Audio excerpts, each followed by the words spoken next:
Ladies and gentlemen, this is El Cochino, Tom Lawler, and I'd like to welcome you to the podcast that puts the lotion on its own skin, LuchaWorld. Bitchin'. Welcome everyone to LuchaWorld Podcast episode number 103. Fredo Esparza here, flying solo. Haven't done a podcast in a while. I think there was about a 2-week period in November where nothing was going on. And I mean, since we do Lucha Talk almost every single week, this podcast, unfortunately, sometimes it's basically just me doing it. So, and since Kurt doesn't really watch a lot of wrestling, it comes down to my decision on whether or not there's anything worth talking about. And usually if I bring it up on Lucha Talk, I pretty much forget about it right afterwards. Plus, there was a lot of stuff I was writing on with the Lucha Reports, and a couple of I think Hombre Bala passing away and all that. There was a little bit more that I was writing than I was actually having time to do podcast. But this was something I really want to do because I guess, as I said, during the middle of November there really wasn't a lot of news, but the last couple of days of November there was a lot of news, and it really was something that a really unfortunate moment in Lucha Libre that got a lot of attention, media attention. It actually ended up that clip of what happened actually aired on one of the local Los Angeles channels during the news. They kind of treated it as just another wrestling, bad moment in professional wrestling, but it was far worse. Of course, what I'm talking about was the November 19th Arena Lopez Mateos show, where Lucha Libre, Boom, Lucha Memes, all those groups that form the PAL promotion or union or whatever they're called, got together, had a show that was mostly all hardcore matches. And they had a match between Angel o Demonio and Cuervo de Puerto Rico. And during this match, what actually went viral was this clip. When this actually happened, we were actually recording Lucha Talk. And I usually, when the guys are talking, when it's somebody else's turn to talk, I'll usually look through my Twitter timeline to see if anything else has happened in case we need to update or give an update during the show. And of course, that ended up happening. The gif of Angelo Demonio throwing a cinder block at Cuervo de Puerto Rico's head made its way onto Twitter, on social media. Once the gif made its way, then everybody started clipping it out and posting it on social media. Horrible looking incident. Actually, I mean, I can't recall a moment as horrible as that recently. I'm sure there's probably something that where somebody's done something even stupider. If they have, I wouldn't be shocked. But this was really a dumb moment from Angelo Demonio. During the match, Angelo Demonio claimed that he had taken, like in the clip, you see him take two chair shots to the head that he doesn't really sell, and then you see him walk to the back and bring back a cinder block. He walks back into the ring, then he grabs the cinder block and you could see Cuervo de Puerto Rico outside the ring. At first, he's looking for something below the ring. Then all of a sudden, he lifts up his head he's still looking towards the other direction, towards the, looking. I'm guessing he's still looking for weapons. And at that moment, while he's not even paying attention to Angelo Demonio tosses a cinder block right at his head, knocks him out. Horrible, horrible moment. Angelo Demonio, you can see some blood around him. You see the cinder block broken in half. After the match, the match, they basically just ended it in a weird fashion. I think Angel Demonio went inside a casket. It was supposedly a casket match. I don't think it said that on the flyer. They must have switched it around during the show, or one of the bad things with a lot of Lucha Libre promotions that they'll do a poster, and then they'll do 3 weeks in advance. Then they'll do another one 2 weeks in advance. Then they'll do another one 1 week in advance. Then they'll do another one a couple of days in advance. So it's like they could update that thing constantly because of wrestlers being unavailable or the lineup having to change, and they'll just come up with other additional gimmicks for each match. I guess that somehow was added into it. So Angelo Demonio went into the casket to end the match. Somehow Cuervo de Puerto Rico won the match despite being unconscious. You see the doctor show up and attend. I think one of the doctors and the referee attend Cuervo de Puerto Rico. There's a lot that came out of that where people were questioning whether there was an ambulance, the quickness in helping out Cuervo de Puerto Rico. Angelo Demonio, right after that, actually had to do an interview. I should mention this entire show was being streamed live by Mas Lucha, so you could only imagine that their thoughts on watching this live. I don't know. Considering YouTube is constantly changing their policies, I think this is something that at some point they're probably going to have to address with some of the promotions that they want to stream live or post, in long form, because at some point YouTube's probably going to complain about them having violence on it, excessive violence, and that kind of qualifies for excessive violence. I don't know if that's something they're thinking about. Probably not, because they're in Mexico, and a lot of people in Mexico don't really think about that stuff. But right after that, Angelo Demonio did an interview, and he did not seem he didn't seem apologetic at all, and he was basically saying how he got like 7 chair shots from Cuervo de Puerto Rico, and he justified throwing the brick as that for that, him throwing the brick was like a his way of paying him back as a payback, and it just came across so poorly. Right after that, the Mexico State Commission, because Cuervo de Puerto Rico was taken to the hospital, he had actually suffered an epidural hematoma and skull fracture. He had surgery, and fortunately, he's out of the hospital days later. But during that time, the Mexico State Commission suspended Angelo Demonio, and their decision was that he would remain suspended until Cuervo returned to the ring to wrestle. So that could be anywhere between a year, 6 months, who knows. And I should mention, it's the Mexico State Boxy Lucha Commission. A lot of people are confused because Angelo Demonio has actually been getting booked outside of Mexico State in other parts of Mexico. He just got announced to he's wrestling at some point in Juarez, and the Juarez promotion decided to promote him, and at the bottom of the poster they actually have a picture of cinder blocks below him, which I thought was very tasteless. But it's lucha. There's a lot of promoters who are just it's Mexico also. I mean, that's the way it is. And then he was also announced for a Monterrey show, I think on December 15th. So a lot of us who thought he would be suspended for or wouldn't be wrestling for an extended period of time, I guess we were all wrong. He's already starting up again. He's not allowed to wrestle in Mexico State, so he got removed from a show in Arena Lopez Mateos. And he was also removed from another show by a promotion called Furia de Titanes. Furia de Titanes is basically not only a wrestling promotion, but they also do a lot of lucha libre news. So the guy who is the promoter, or as we should call him, organizer, he made sure to make sure that he's not a promoter, he's an organizer, but he is a reporter. So he's a reporter for that website, for the Furia de Titanes website or Facebook page. I don't even know what they are now.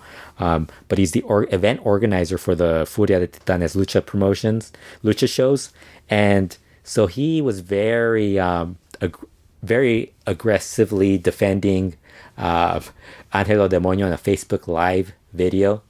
I should mention, people need to not do those, because he was doing it live, as I said, and there's a lot of comments, and all the comments are just bashing him. And so the more they bashed him, the more he felt like he had to defend Angelo Demonio, which he kind of tried to justify. He said it was a horrible act that he did, but he also got hit, and nobody knows Lucha Extrema unless you've wrestled in them. That was not Lucha Extrema. That was basically somebody throwing a brick at a guy's head. It wasn't wrestling. I don't think in all my years of watching hardcore matches, I don't think I've seen somebody use a cinder block in that fashion. The previous week, I think it was Ultima Lucha, Willie Mack won a match using a brick, but one of those red bricks, and it was a pretty. I mean, everybody knows those are worked, so because those are pretty common to find in if you're doing a television show, and I'm sure the Lucha Underground people have access to all that stuff. But this guy was very defensive about this. he said he wasn't going to remove him from the show, and despite people were telling him that he should, and he said the only way I would remove him is the commission, because this promotion, as I said, is within Mexico State. He finally did end up removing him, but he constantly kept defending him nonstop. This guy just looks like such an idiot. Other people were kind of just like, at some point you just have to like realize if it's your friend, say it's your friend. I don't think I would defend a friend if he did something that stupid. I probably wouldn't bury him. I'd be there for support and stuff, but I probably would not be publicly defending him in the way that this guy was defending his friend. Cuervo, while this was going on, there was a lot of people showing their support. A lot of luchadors went out of their way to like donate stuff for his benefit show to help him get money. There was a benefit show held at Arena Naucalpan that was run by the PAL promotion, and a lot of wrestlers showed up not only to wrestle but also to do like a little meet and greet. I think it was a few AAA guys were there as well. There was also a lot of fans who got involved. Rob Viper actually started to get some people to donate some money through PayPal because unfortunately in Mexico they don't use PayPal. So when something like this happens, I think a lot of these luchadors don't realize that there's a lot of fans that would actually be more than happy to help these guys during a difficult situation. And unfortunately, outside of Mexico, we don't really use the whole. We're not accustomed to like, sending out our bank account information to through an email or anything like that, or a text or anything. I think we're more accustomed to the whole, PayPal, keeping it private. And so I thought that was cool that he did that. He got a lot of money to help him out. Fortunately, Cuervo de Puerto Rico came out of this okay. As far as getting out of the hospital being okay, we still don't know what's going to happen with him afterwards. There could always be, this is head trauma. We don't know. I don't think it's unless you're a doctor or you've gone through that. I don't know if we have the necessary knowledge of what the future will hold for him. Hopefully he's all right. I don't even think it's about him coming back to wrestle. I think it's more about him leading a healthy life, and because I think that's the most important thing. He has a wife, he's got family. It's an unfortunate situation. He did mention he wanted to return at some point to Mexico to wrestle. That's one of his goals.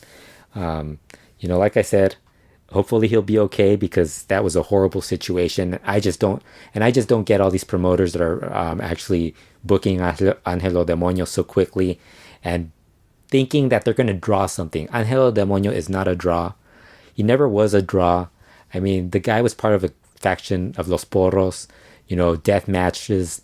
I mean, there's plenty of guys if you really want to do the death matches, there's plenty of guys you could get to do that. If you want to get an old time wrestler to show up because you like that style, then just bring in Los Diabolicos or some shit like somebody like that, because it's not like you need. Angelo Demonio is basically at that level where he's not that great. He never was that good anyways, but people have this weird fascination with certain with these sort of incidents, and they're trying to make money off of it, kind of like what they tried to do with Black Scalar a couple of months ago when he got suspended from Juarez and immediately somebody booked them. I think it was somewhere, might have been, I can't remember where. It was somewhere in northern Mexico that they booked them, and it just seemed like something stupid. I'm guaranteeing that somebody's gonna book Black Scalar versus Angelo Demonio, because there's a sick fascination that some people have with that stuff. But that was really the low point in Lucha Libre in the past. I mean, of the year, really. This was really one of those things where it just left a black eye on the entire Lucha Libre scene, as far as somebody who was able to do this. LA Park was very upset at the fact that they the commission didn't do more as far as stopping Angelo Demonio from wrestling. But this is the problem. A lot of these guys, they'll say that stuff, but it really takes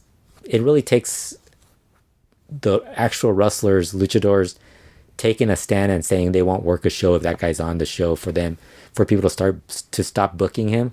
And I don't see that happening. I think guys are just going to forget about it in a couple of months and they'll move on. The one thing, Angel Demonio, what I thought was very amusing was that this guy is one of those people who, when he's going to go down, he's taking a lot of people with him.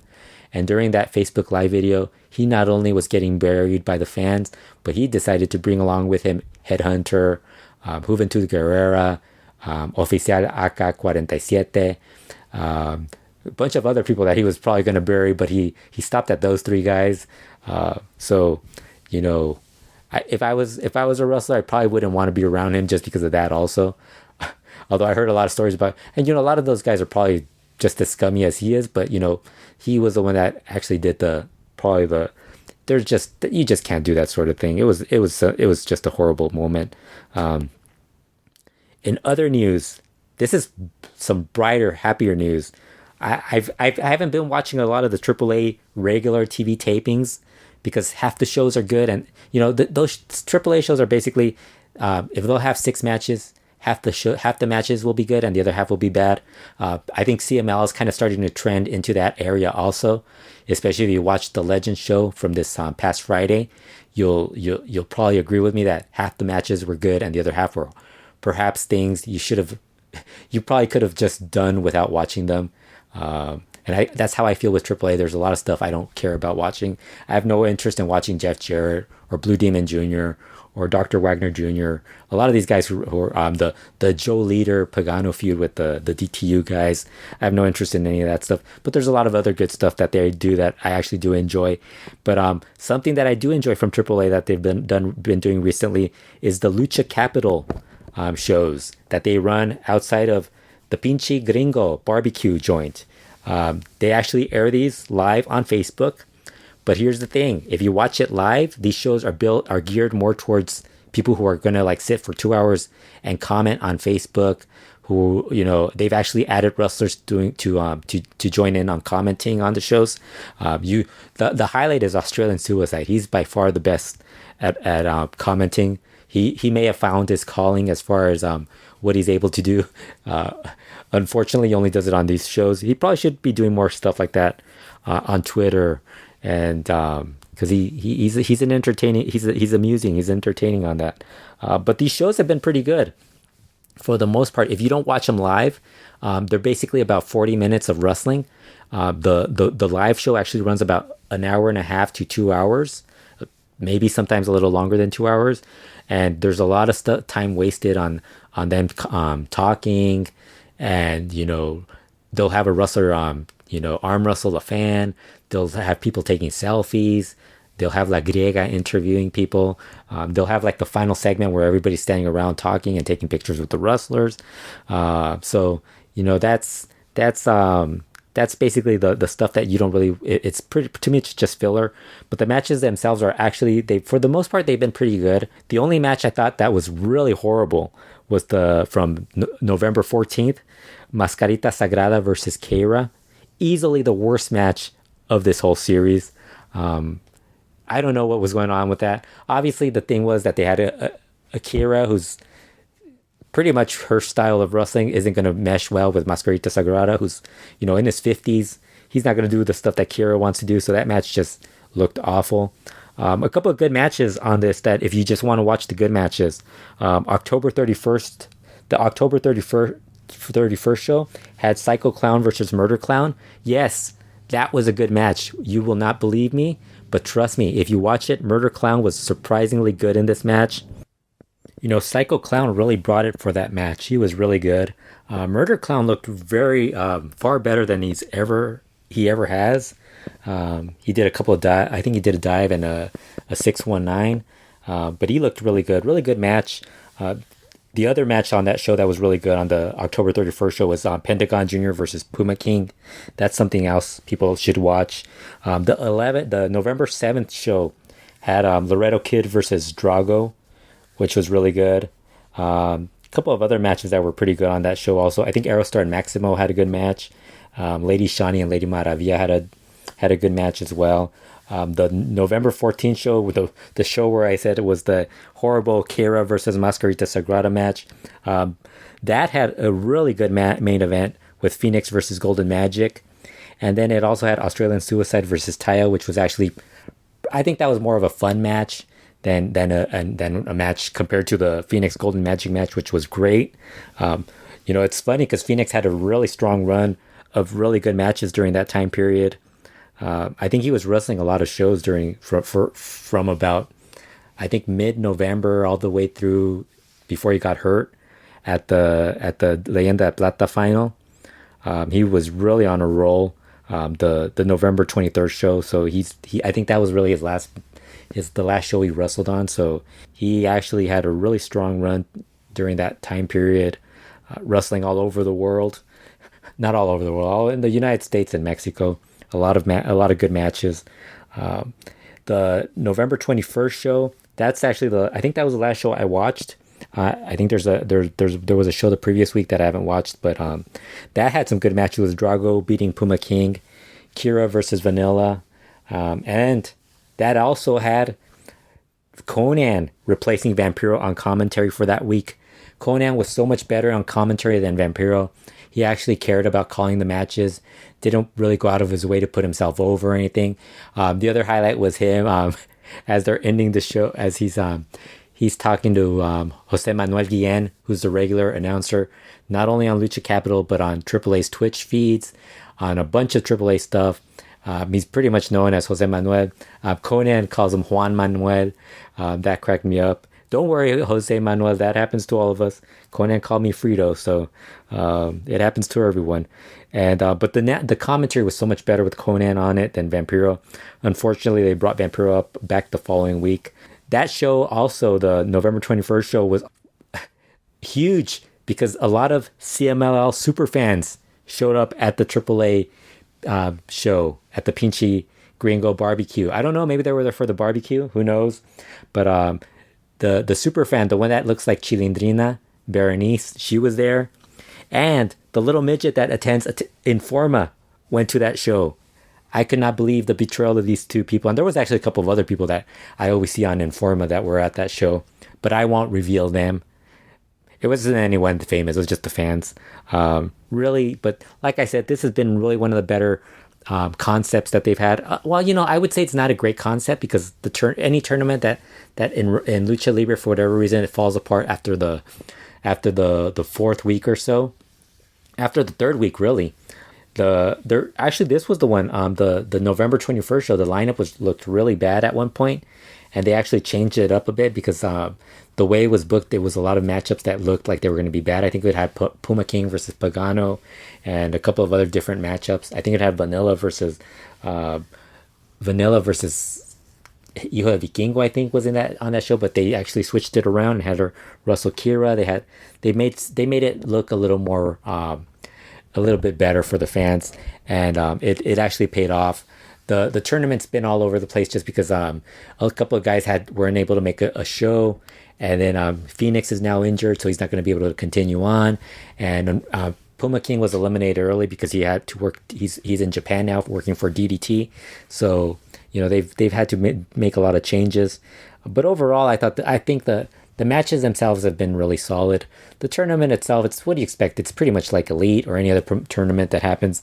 I think CMLL kind of sometimes pulls it off properly just because it's their guys and they basically already have it planned out for, it's either on a Friday or it's on a Tuesday or whatever day of the week that they're going to run a tournament, and it's only done over between 1 or 3 weeks. It's not an extended amount of time, and maybe this is something that promotions should probably realize, that long tournaments don't work. But if you're going to go with the thinking that, I don't think they go with the intention of us thinking that, we're going to keep track of the tournament or anything. No, but I think only a handful of people keep track of it. You'd have to be reporting on it, or be somebody who really wants to keep track of Lucha Libre tournaments, because everyone else, you could just, it's just going to fall apart. And this one did, but the matches themselves have been solid. And like I said, it's a good 45 minute show. I think the first show that I watched, it kind of felt like what I think a lot of us were hoping Lucha Underground would be, or continue to be. And it's unfortunately that's not what happened with Lucha Underground. It became more of a storyline oriented promotion.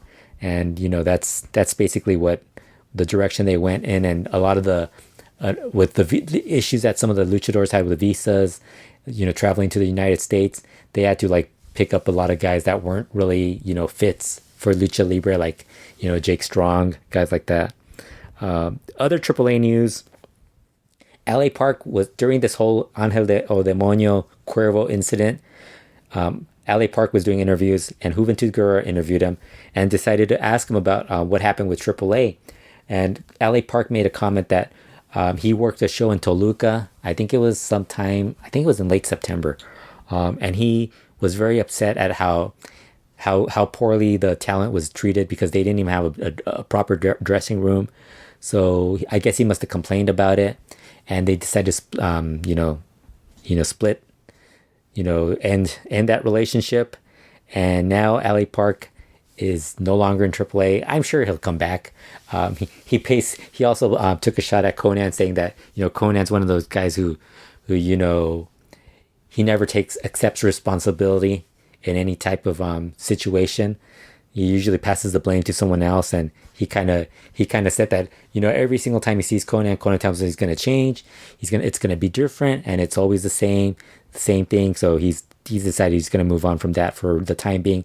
And right now, LA Park is so in demand right now, not just wrestling in Mexico, but in the United States, with MLW and all these other promotions. So he's kind of seeing a bit of a career revival right now. Hard to believe. What was it, like 2 years ago, when he was dealing with that health issue? What was it, like late in it, during a year where he was just talking about how serious it was. He was out for like 2 or 3 months, and he's been back, and he's been doing really well since then. The other news, as far as guys working outside of Mexico, Rush is going to be finally wrestling in Ring of Honor, and he's also going to be debuting for MLW. I have a weird feeling at some point that's going to cross paths where, Ring of Honor might. I don't know. I mean, I don't know if that's going to be an issue, but I'm guessing Ring of Honor might actually try to talk CMLL out of allowing their guys to work for MLW. I would not be shocked if that happens at some point, where guys have to decide. And I think a lot of the CMLL guys would benefit better from not working Ring of Honor, and would probably do better off working, independent promotions like MLW, PWG, AAW, just because I don't really see the point in none of the guys who go to Ring of Honor are getting like bookings outside of that. Most of the guys who work like outside of that have actually been getting more bookings. Like, they actually get more interest from other promoters. So Rush and Dragon Lee will be debuting for MLW in December, on the December 13th and 14th shows. Rush is working Shane Strickland and Rich Swann, and I think Dragon Lee is working Rich Swann on the show where Rush is wrestling Shane Strickland. So that should be something to look forward to. It's the next wave of guys who are probably going to be making big names on the U.S. independents. I do think that's going to be something we're going to see as WWE starts to add, more independent talent, and you start to see, promotions like Ring of Honor, Impact trying to add more guys that aren't gonna, that they want to just make sure that don't work, just to keep them on within their promotion. I do think we're going to probably see a lot of more luchadors working in the U.S. Bandito's already working a lot over here, and Flamita. I would think there's going to be I think Hechicero at some point will probably get more bookings in the United States. There's going to be a couple of guys that are probably going to do a little more in the U.S. in 2019. CMLL, let's get to some more CMLL news. Well, actually, we should talk about Dragon Lee now that he's going to be in MLW. We should mention he's off the island. He's off the Exatlon reality TV series. He is off the island because of an ear infection. His first announced matches are actually those MLW shows. He's already announced that he will be on the CMLL Christmas Day show in Arena, Mexico. So I think that's his return. That's a long time for him to be away from wrestling. It's kind of unfortunate because he missed out on a lot of possible matchups. But who knows? Maybe he'll get to do those in the upcoming weeks, months, and entering 2019. He's been missed just because, with CMLL, for whatever reason, it feels like instead of getting younger, they're just getting older and older. It might be all these anniversary and legend shows that are causing my my mind to see these just an old promotion. I think half the rosters are really old, and the other half is like the young guys are rarely on shows. The CMLL Dia de Muertos shows, if you have not watched these, the November 2nd show, Cubs Fan has just uploaded to YouTube. It is unfortunately, the show when it aired on iPay-per-view was in horrible quality. I wouldn't say it's horrible quality, I'd just say bad quality. You can see the matches, it just freezes up a lot at certain moments. I think it wears out. I think it kind of improves late in the matches, so it's actually like, I think the final two matches actually improved the video quality, but the audio, there was some issues early on with drums playing throughout the first match, so that was a big issue. And then you had a lot of other stuff that went on that was kind of like messed up. The Micros match was pretty good. That's really when the audio finally got fixed. Sansón beating Templario to retain the prestigious Rey del Inframundo title. I think that is the most important title now in CMLL. I mean, or that or the Universal title, because those are the titles that everybody talks about. And they haven't been, they actually have a show built around them. That was a really good match. You should watch that. Even if there's any video quality problems, just trust me, go watch it. It's really good. The main event, I thought was okay. I thought it was good. Diamante Azul was a total asshole on that show. Very unprofessional. He tossed one of the mascots, very poorly. It wasn't something that was planned. He actually just did it because he could. And I thought that was just I've grown to dislike Diamante Azul more and more every single time I see him. Just a jerk. The November 6th show, I only watched the title match. Cuatrero beating Titan to retain the CML World Middleweight title. Really good match. That was another good match that I recommend people watch. That was the Tuesday show. That was basically all I watched. I kind of thought this year's Dia de Muertos shows weren't really that, they really didn't put as much effort into it. I didn't think the vibe wasn't that great as like it usually is. And they brought in Michael Elgin for the November 2nd Dia de Muertos show, and they had Penta and LA Park and Phoenix and all these guys, but it just kind of felt like, I don't know, it just felt like the show was a little bit underwhelming as far as how they were doing it. Other CMLL news: Diamante Azul and Valiente beat Rush and Terrible to become new CML World Tag Team Champions. I did not see that coming. I think that's always been in CML's plans for like the last 2-3 years, where they've wanted to have Diamante Azul hold the tag team title for whatever reason. I think that was the team that was going to beat. I think they were the team that was supposedly, or it might have been Stuka Jr., not Valiente, who were supposed to beat Nero Casas and Shocker, but those guys were always hurt. They finally did it with these guys. I don't know why they switched it from Rush and Terrible. Diamante Azul Valiente isn't a very entertaining tag team. They're just not, they don't do anything for me. Also, that happened on Sunday, November 18th. On November 19th in Puebla, Marcela beat Dallas to become the new CML Women's Champion. That was, I don't really know. Was that expected, unexpected? I mean, Dallas held the title for a long time. I don't really know. They really haven't built anyone up to challenge them. Ever since Zuxis left, there's really not been anybody in the promotion that you could honestly say is like the next great female wrestler in the promotion. And I don't think we're going to see that, because I think with WWE getting more and more like involved in bringing in talent and doing tryouts, you're not going to get a lot of the women that are young are always going to try to like take an opportunity to go, to the WWE. So really we're going to be stuck with a lot of the women who are just there to like, filling they're either old or they're filling their time to go to WWE. Really, that's how or do a WWE tryout. That's their goal. Good for them, but it's kind of unfortunate for us because we actually have to watch their matches. Like I said, Barbaro Carbonario beat King Phoenix to win the Leyenda Plata on November 23rd. Really good match. Actually, one of the better matches of the year. I think it's probably at the level of their first encounter, and that was really good also. I think I might have picked that as my best the best match of the. That might have been the match I picked for best match of the year at that point, 6 months ago.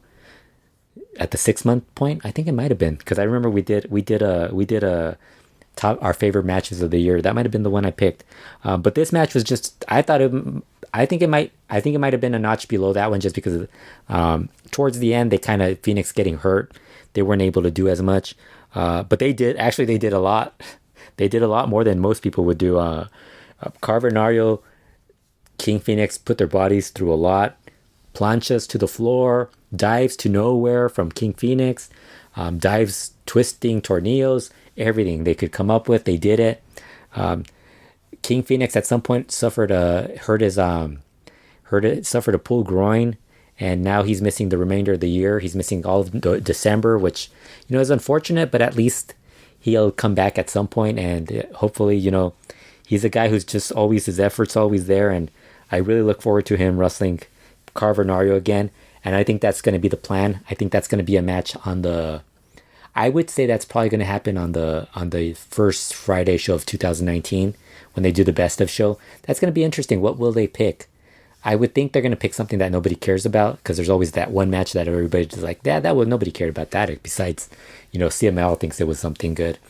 I would think Carver Nario versus King Phoenix would be one of the matches. I would think maybe Cuatrero versus Angel de Oro would probably be another one, just because I think they would do Dinamitas versus somebody.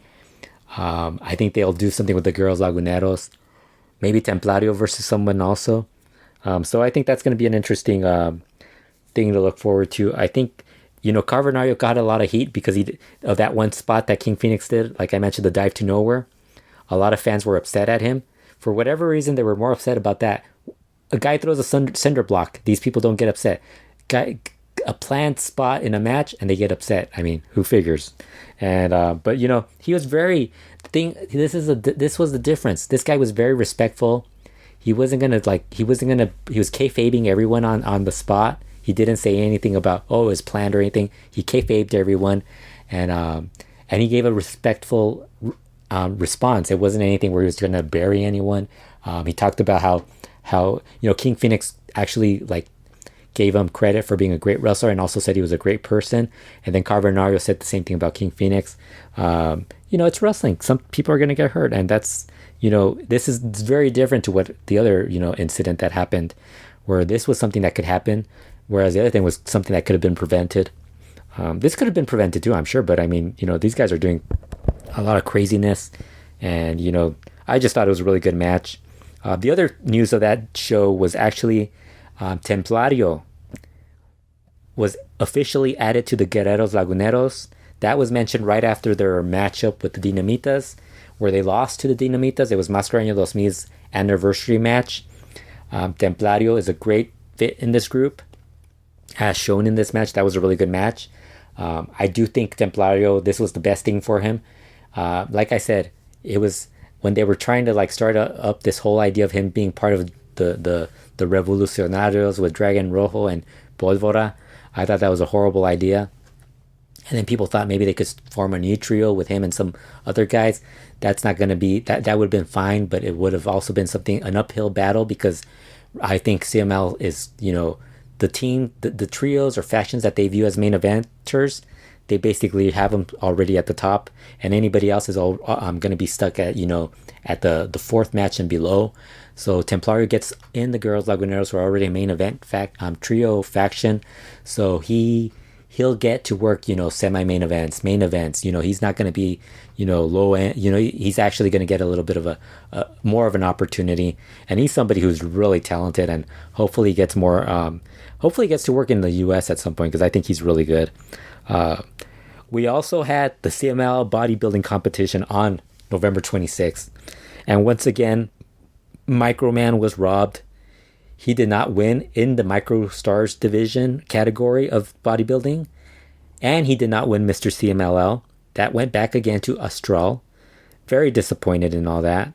I was really looking forward to Microman being called Mr. CMLL, but apparently these judges do not know how to properly judge bodybuilding competitions, because we all know Microman is the best bodybuilder and best luchador of all times, and he should have won this. And this is really the most upsetting thing out of all the news I've talked about today, That's the thing that's bothered me the most. Until I get to the next thing that I'm going to talk about, which was the CML Legends show. Unfortunately, these anniversary shows that they did this year for Blue Panther, Nero Casas, Atlantis, and Mascareño 2000, and now they did the Legends show. It kind of felt like they overdid this stuff. I think this is something that they really have to like cut back on, because they are bringing some legends out of the woodwork. Like, I didn't even know. Like, I knew Jerry Estrada wrestled a couple of indie shows. I think he wrestled a show in Monterey a couple months ago, but I didn't really think CML would even think about bringing him in. That was insane. They had Jerry Estrada on this show. The last time he was in CMLL was like 26 or 28 years ago. 26 years ago. Back in 1992. 26 years ago. Think about that. He has not been CMLL. And not only that, he's just not been good. And, the funniest thing is, like, during his match, Leobardo Magadan was talking about how it was a couple of years ago where Jerry Estrada was confined to a wheelchair because of his knees being so shot from all the dives and all the wear and tear that he had in Lucha Libre, and all the other stuff that he does out of the ring, that he was in a wheelchair, and here he is wrestling. Good way to advertise the Legends show. The Legends show, half the show was good, half the show was awful. If you want to know what the bad half was, it was all the Legends matches. All the Legends matches were awful. The non-Legends matches were actually pretty good. The Microstars match was good. The Nueva Generación Dinamita versus Ingobernables match was good, because the Ingobernables match was actually Barbara Carbonario with Terrible and Rush, so you knew that was going to be actually a really good match. And the CML World Trios title match between Guerreros Laguneros beating Volador Jr., Caristico, and Mystico to retain their titles. That was a good match, but the Legends matches were awful. The opening match was Trio Fantasia versus Diabolicos. Last year, they actually had a miracle and had a okay match. Okay, just because I said okay doesn't mean I thought it was good. I said it was okay, passable. It's the type of match you could see at an indie show, anywhere. I'm sure those of you who've gone to indie lucha shows, you've seen some really bad matches that are actually passable. This was passable at that point last year. This year, it was awful. These guys could not do anything besides, other than Super Raton. Everybody else looked really bad in this match. Super Raton, for whatever reason, for being the chubbiest guy, he actually could move, and he showed that again. But the rest of the guys looked awful. The other match, the other Legends match that featured Jerry Estrada, Negro Navarro, and Fuerza Guerrera versus Solar, Mano Negra, and Felino. That match was really bad. One of the worst matches I've seen. If this match was like on a Triple Mania, we would be talking about this as worst match of the year. But since it was in a CMLL show, on a Friday show, and the fact that there are so many CML shows that have bad matches, this will probably just be grouped in with all the other bad matches.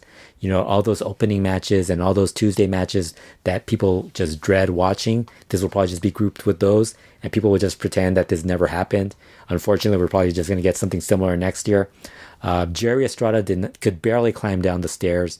At one point, he fell off the steps of the on the side of the entrance. You know how it has steps. He fell off of them. He looked really bad. I'm sure he was a little bit. He might have been on the sauce or something. Who knows? But he looked really bad. And that match, Mano Negra, Suegro, muy mal, muy mal, muy mal. He looked bad. I felt bad for all these guys, because it wasn't too long ago. Some of these guys look good. I thought Negro Navarro and Solar kind of tried at one point, but Negro Navarro cannot, he can't do this stuff now. I mean, the guy had a heart attack last year, so it's like you can't really expect him to do too much now. And really, Solar, the last couple of times he's been shown, he's looked a lot slower.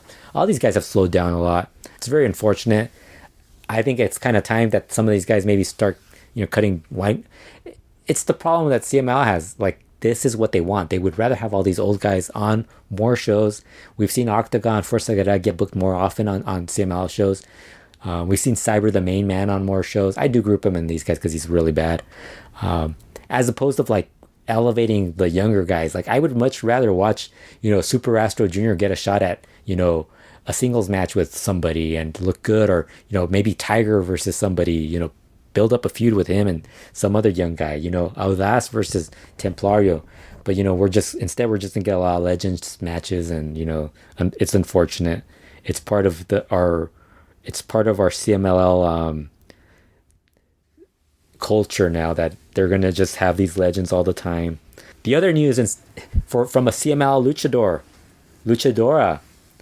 This is huge news. Sanelli won her first women's championship on November 24th. She won the RO Wrestling women's title from beating Princesa Suhei to be the first champion.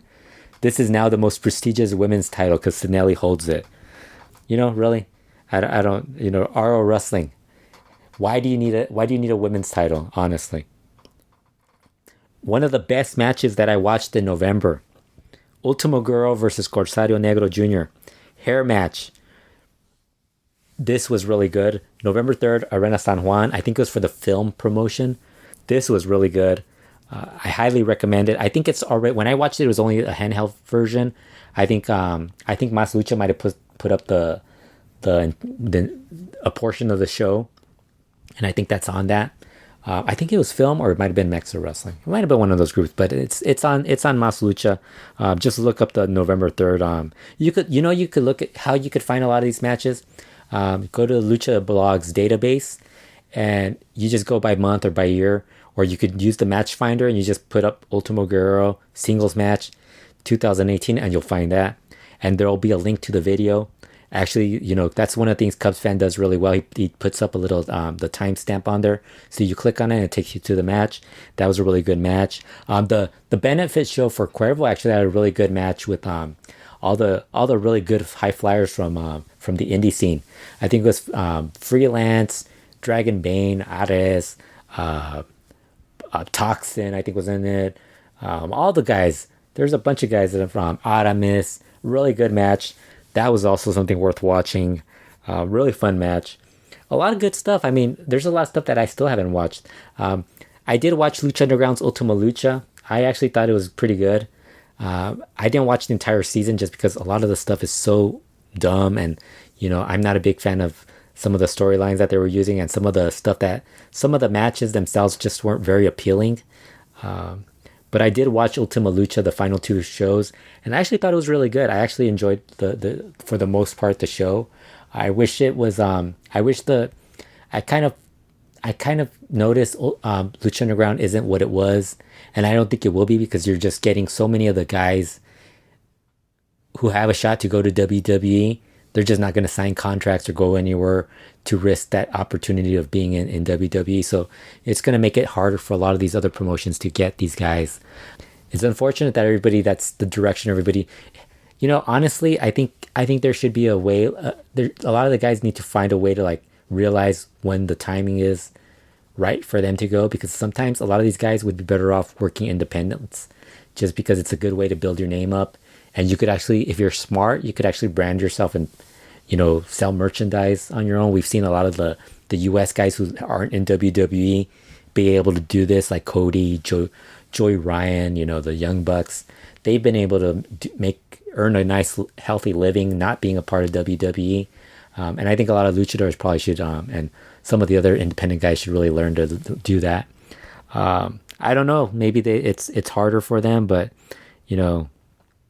everybody has that dream of going to WWE, and that's cool. But I think there's also a thing where you just have to realize, do you really want to go to WWE and spend, I think it's months or a year, at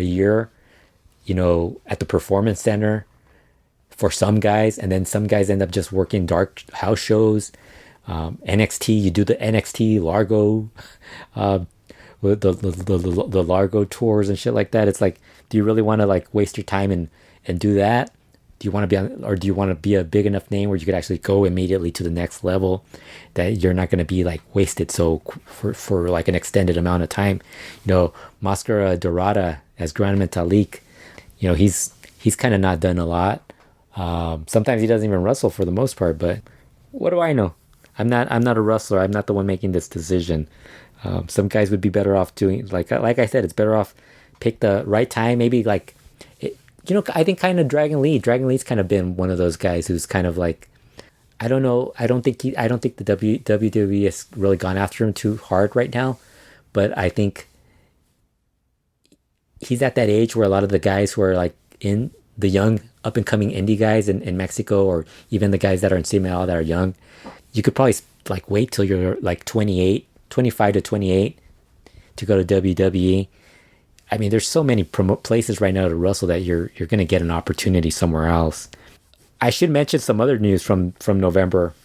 November 17th, Hombre Bala Sr. passed away on a Saturday. He was at the age of 65. And, for those of you who didn't really get a chance to watch Hombre Bala, there's some... if you go on my YouTube channel, you can find some stuff. And you just have to do a YouTube search on Hombre Bala. You'll get a lot of his son's matches as well, but you could find a lot of his stuff. I think there's a couple of early 80s matches of his that I posted, early to mid 80s, but most of what's available is his during his run when he was part of the Bucaneros. But he had a really I did a bio for him about his career as when he first started as Chamaco Ortiz. There's also a little bit about him as Hombre Bala, the masked Hombre Bala, and then later on dropping his mask to Atlantis, and then his career as part of the Bucaneros, first with Pirata Morgan and Jerry Estrada, then when Jerry Estrada left, teaming up with both his brothers, Pirata Morgan and El Verdugo. Then there's the late run that he had as Monster in AAA, where he got to team up with Chucky. He's somebody that had a pretty solid career. He actually, towards the end, he really had a lot of injuries, a lot of health issues. And unfortunately, I think that's what caught up to him. All the health issues caught up to him. And he unfortunately passed away at the age of 65. But he was really good. I mean, for those of you who didn't get a chance to see him, you should check him out. He was really good. It's a tough time for Pirata Morgan because he's lost both his brothers. And the Ortiz family is one of the bigger families in Lucha Libre, with so many of the brothers wrestled. They had a sister-in-law who wrestled. Hombre Bala's wife, India Sue, wrestled. India Sue, Hombre Bala's kids wrestled. His kids, of course, being India Sue and Drone in CML. And he also has another son that wrestles as Monster. So there's Ray Bucanero's a nephew. Ray Bucanero was very emotional after he lost his a hair match. They actually had a hair match, him and Niebla Roja, where he lost the hair match. That was the same show that the Diamante Azul and Valiente won the tag titles. And Ray Bucanero was very emotional about his uncle's passing. He talked about how he was the one that actually got a lot of the family members to get into Lucha Libre, and he helped them out a lot. So he wanted to dedicate that match to his uncle. Very very emotional moment for Ray Bucanero. And I think this is about it, just because there's not much else to talk about. I was trying to think about anything else to talk about. Coming up, I think I'll do another podcast recapping Guerra de Titanes. I was going to do it for this one, but I figured I could just move that one on to an upcoming episode, just because, I honestly don't even know if I'm going to watch the entire thing, because that lineup changed. I think there's a couple of things that changed, King Phoenix not being on the show, and then there's a few other things that I'm sure, some of the matches I'm just not really that thrilled to watch. But I think I'll probably do that. And I think there'll probably be a lot more AAA on the next show just because of that. And the Lucha Capital shows. And I think there'll be there'll probably be some CML stuff as well, just because they usually have some, they announced they're going to do Sin Piedad.